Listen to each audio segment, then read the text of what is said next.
Olá, minhas caras, meus caros, olá, meus sabanetes, vamos em frente. Agora a gente vai fazer uma sessãozinha rápida, porque eu vou trabalhar com uma regrinha só, que é a eliminação da negação, tá? Que é uma regra que funciona de um modo simples, mas talvez ela exija uma explicação um pouco mais complicada para a gente entender, tá? Eu vou começar simplesmente indo direto para a regra e a gente vai poder discutir um pouco o que é que está envolvido nela, né? Deixa eu ir aqui. Vai? Compartilha? Aqui, não é lá. Não. Aqui. Estamos lá. Ok. Estão me vendo? Modus ponens, tá? A gente fez o exercíciozinho. Vamos lá em frente. A regra que aparece aqui, vejam só, é a regra de eliminação da negação. Vejam, uma coisa importante. A gente chamou a primeira regra de MP, a gente poderia chamar ela também de usar o símbolo da negação, né? O tio ou o meio quadrado, assim, e colocar depois o condicional, o símbolo do condicional. Seria uma abreviação possível. MP, porque o nome latim, o modo no qual a gente afirma alguma coisa, é conhecido por todos, portanto é mais fácil abreviar por MP. Agora, ele vai começar, e a gente vai seguir isso, a nomear as regras de eliminação usando E para significar eliminação, né, maiúscula, e I para significar introdução. Então, negação eliminada, negação introduzida. A gente vai ter também, vai ter regra de negação do condicional eliminado, né, perdão, e introdução do condicional, eliminação da conjunção e introdução da conjunção. Vejam, depois ele chega lá na introdução e eliminação da conjunção, viram que os símbolos vão ser os mesmos, né? Introdução da conjunção, ele está usando o E comercial ao invés da nossa disjunção, mas tudo bem. Eu vou tentar usar também agora, se eu lembrar. Não sei, vou ver. Bom, e a eliminação da conjunção, ó, o E para significar eliminação e o símbolozinho de conjunção que está sendo usado, tá?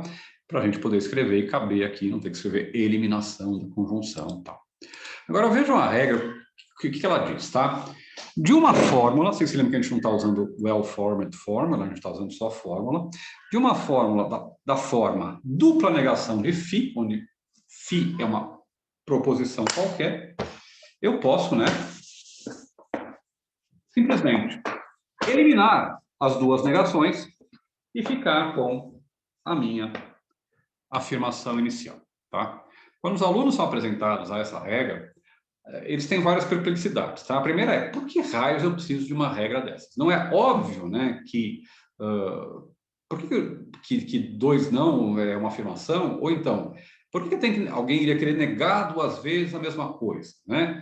E uma terceira é, o que significa, de fato, negar 2 vezes uma coisa, tá? E vejam como a linguagem comum não ajuda a gente muito, tá? Pensem no seguinte, imaginem que vocês estão falando com o namorado, a namorada, o parceiro de vocês, né? E falam lá, ele quer saber, você me ama? Ele pergunta, né? Você me ama? E aí você fala, olha, não é que eu não te ame, tá? A dupla negação, obviamente, quer dizer, não, eu te amo, tá?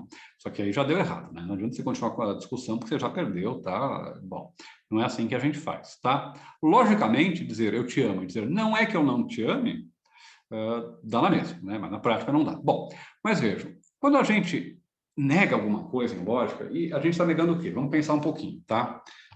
Como é que funciona a negação? A negação está no cálculo proposicional, tá? Então, o que a gente está negando? A gente está negando isto ou aquilo, a gente está negando frases, proposições, tá? Então, a negação é sempre uma afirmação completa. Então, por exemplo, chove, tá?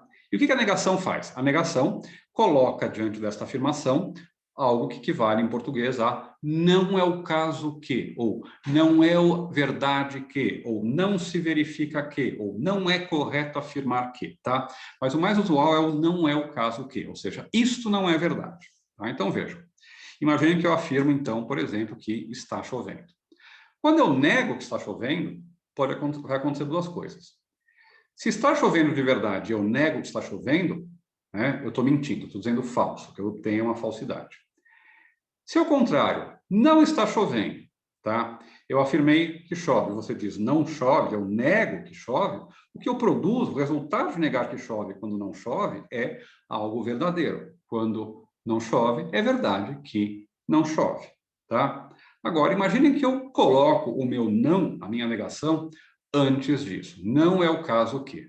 tá? Então, o que eu estou dizendo quando eu digo duas vezes, quando eu nego duas vezes chove? É o seguinte, chove, afirmação. Não é o caso que chove, eu estou negando a minha afirmação.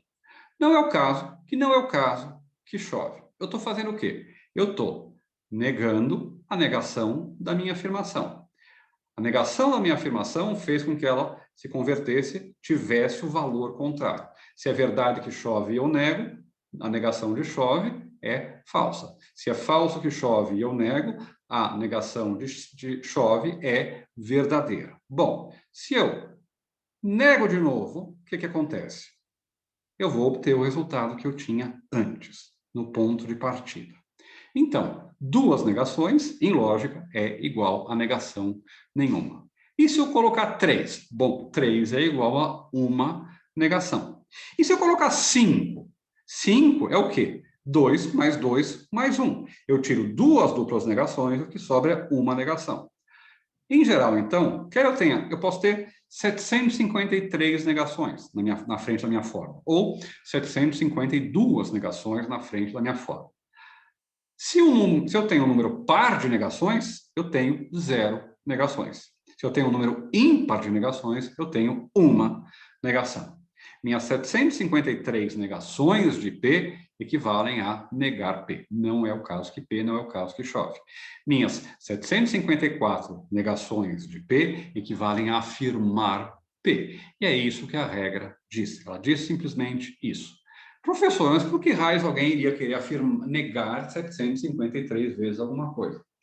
Porque a gente pode precisar disso.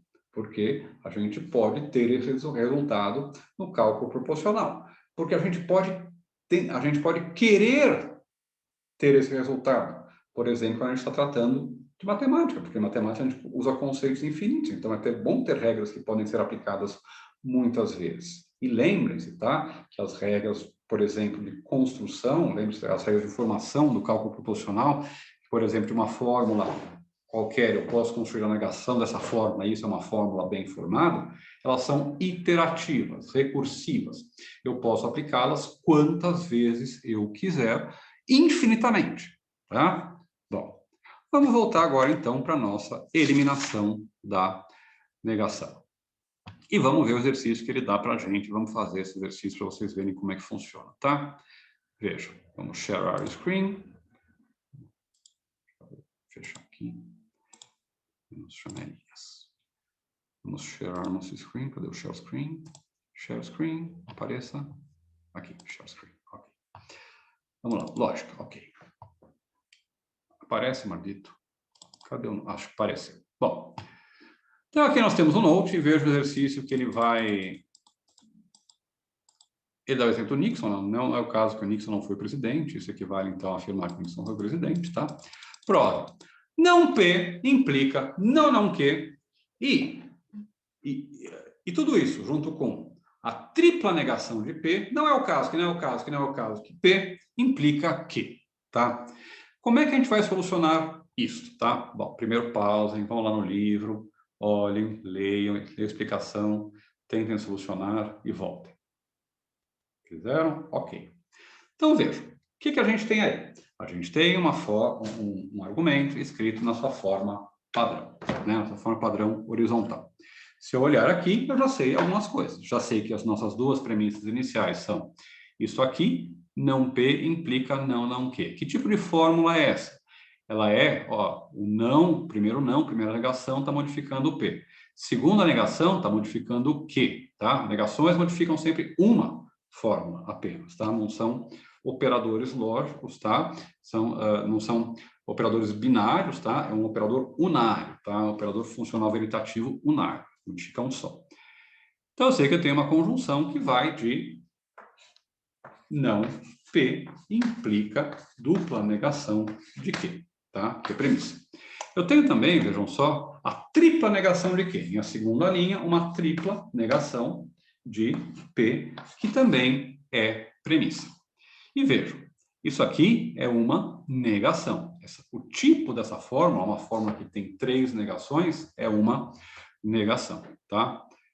Então, agora, olha. Bom, aqui a gente tem nossas duas premissas, tá? Não P implica não Q, primeira premissa. Não P, tripla negação de P, segunda premissa. Bom, então agora eu sei, vou fazer uma linhazinha, não precisa, mas só para vocês perceberem, vamos começar a usar nossas regras de inferência, né? O que eu posso fazer com isso? Eu tenho um condicional e eu tenho uma outra premissa aqui. Eu posso aplicar o modus ponens? Eu tenho que me perguntar sempre, eu olho o sinalzinho que eu tenho e pergunto que regra eu posso utilizar.